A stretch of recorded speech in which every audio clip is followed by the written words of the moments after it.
and welcome to Mrs. Palmer's Picks. I'm Mrs. Palmer and I'm going to read you a story.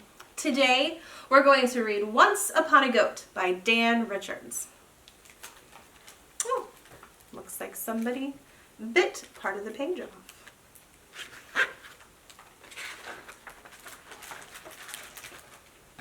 Once upon a time, in a faraway kingdom, a king and queen wished for a child. "Yes, but where would we put it?" asked the king. "Next to the vase on the hearth, naturally," replied the queen. "Or beside the roses in the garden," the king added. "Oh yes, perfect," agreed the queen. One day their fairy godmother stopped by for a visit. Tell me what you desire," she asked. "We'd like to start a family," said the king. "We're not particular," said the queen. "Glowing skin, bright eyes, and hair like ocean waves should do." Said their fairy godmother. "A boy would be great," added the king, "but any kid will do." "Of course," answered their fairy godmother. "Look on your doorstep when the moon is full." At the next full moon, the king and queen ran to the door. "Let it be a boy," said the king. "With hair like ocean waves," said the queen.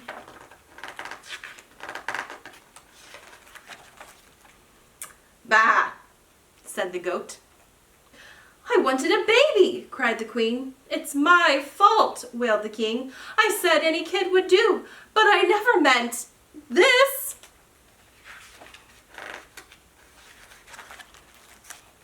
Reluctantly, the king and queen brought the little beast into their home. "Look on the bright side," said the king. "We can still hold it like a baby." "It has a goatee," replied the queen. "We won't need to change its diapers," said the queen. "That's disgusting," replied the king. "At least it loves the royal roses," said the king. "That's it. It has to go," commanded the queen. "I guess we're better off now," said the queen sadly. "A stand had to be taken for the roses," replied the king. "Of course," said the queen. That night it rained hard. "It's not our fault we were given a goat," said the queen. "Not our fault at all," added the king. "And yet I wonder if we were right to send the little fellow away on such a blustery night.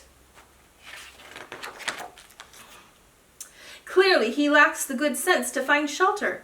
I suppose he could come in just for a bit to dry off." "He looks hungry," said the king. "Maybe he could share a nibble or two from our meal."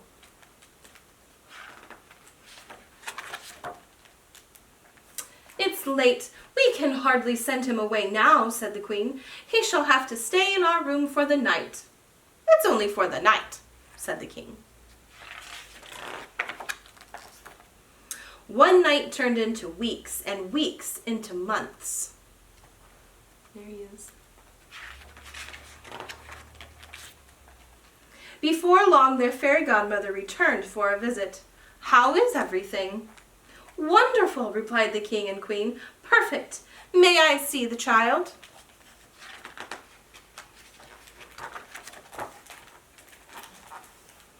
"Isn't he darling?" said the king. "A blessing," added the queen. "You must be joking," said their fairy godmother. "It's a goat." "Yes, left on the doorstep when the moon was full, just like you said." "Uh-oh," said the fairy godmother. "I'll be back." Oh dear. This is for the best, really.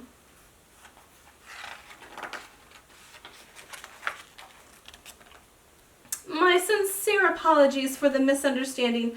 I'll just return the goat, and that will be that." "Wait," said the queen. "Perhaps there is an alternative," said the king at last. "Yes, I see your point," said their fairy godmother.